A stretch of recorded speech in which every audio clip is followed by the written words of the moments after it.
Hey guys, welcome to my channel. Today I wanted to share my story with you, the story about how I passed TOEFL IBT.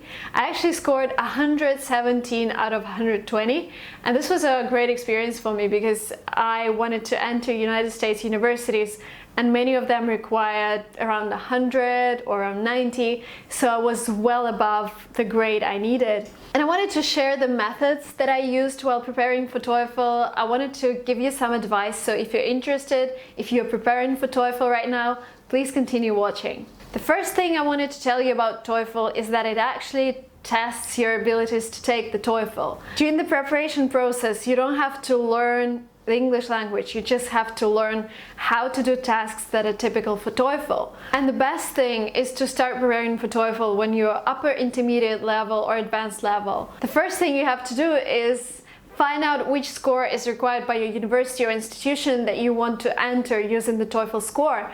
And this will give you the benchmark that you aim for. For example, my universities required 90 to 107, I think.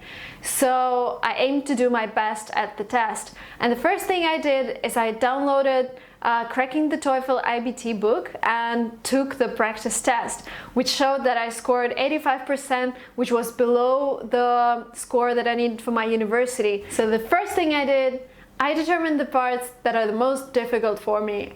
And surprisingly, that was speaking, because speaking in TOEFL, it's just, I don't know, people don't speak like TOEFL in real life. You're supposed to give 60-second speech and you have just 15 seconds to prepare and to gather all your thoughts on topics you never ever discuss in real life. So this was a bit tricky. So I started with speaking, and also reading caused some problems because I'm not really attentive.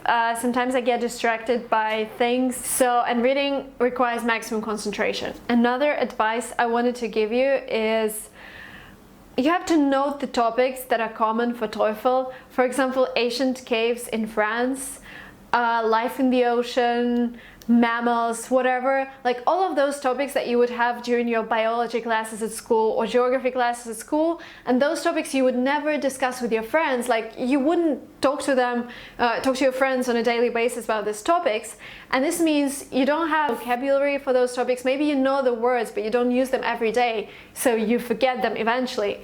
And you have just to note all those topics and watch a lot of videos on them. So I just watched them on YouTube. Like, I googled ancient caves in France and I watched all of those texts just to, to adapt my brain to those words, to adapt my brain to those topics, because you would have a very limited time during your TOEFL. Now let's get to the advice concerning the reading part. As I said, this was the part that caused a lot of difficulties for me.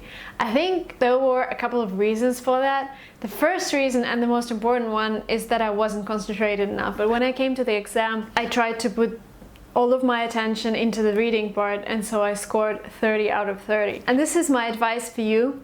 So the first thing that you need to do is concentrate maximally on your reading part. But the most difficult thing to do that during the exam is that when you start reading part, there are still people who are registering for the test and entering the room, so it can be really frustrating, but you have to do your best. Use the headphones that they give you. Back to the methods. The first thing that you need to do when passing reading part is just to scroll the text, because you just have to get the general idea of the text.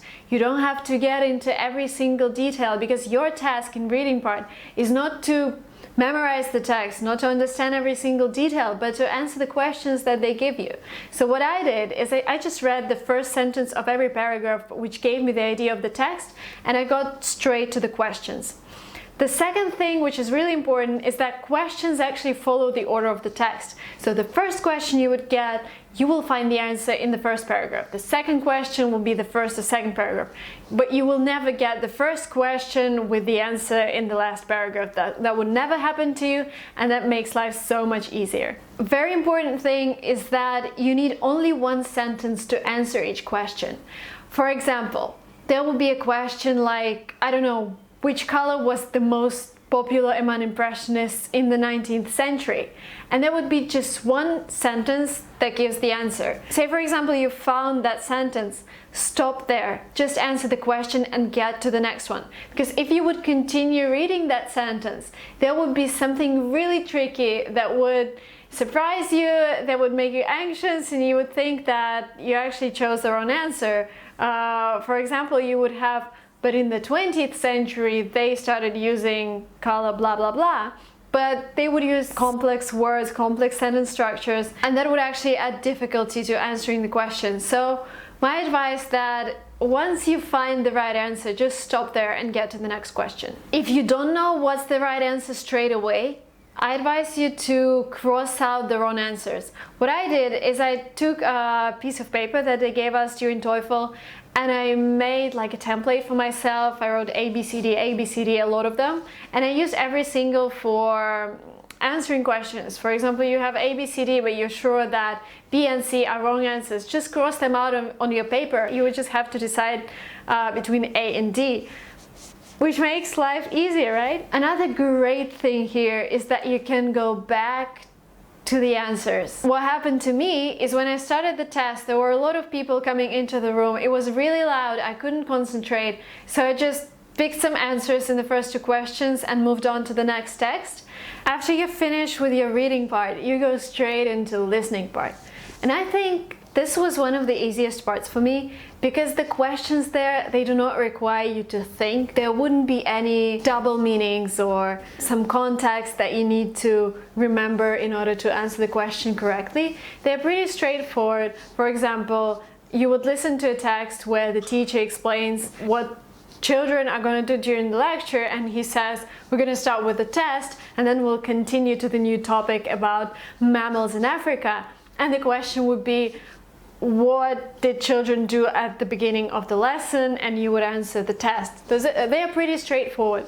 So the only thing you need to do during the listening part is listen to every detail.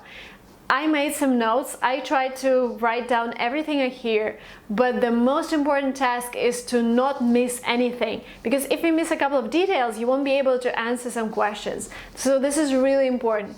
And what I also wanted to tell you is that I barely used my notes. Well, I used them to answer every fourth question, I'd say, something like that, statistically. But the other questions were pretty easy to answer just by what I remembered from listening. So that was pretty easy. And I scored 30 out of 30 for listening.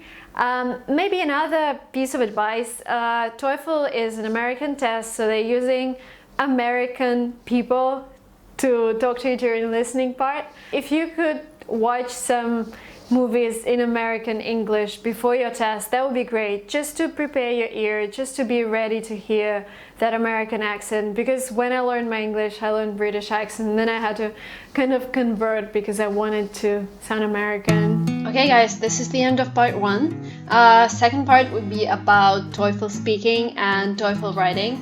I really enjoyed talking to you in my video, and I wanted to let you know that I reached my goal. I was admitted to top 5 American universities. 2 of them offered me full financial aid. So if you're interested in my story, please subscribe to my channel, like, comment, and I hope to see you in the next videos. Ciao!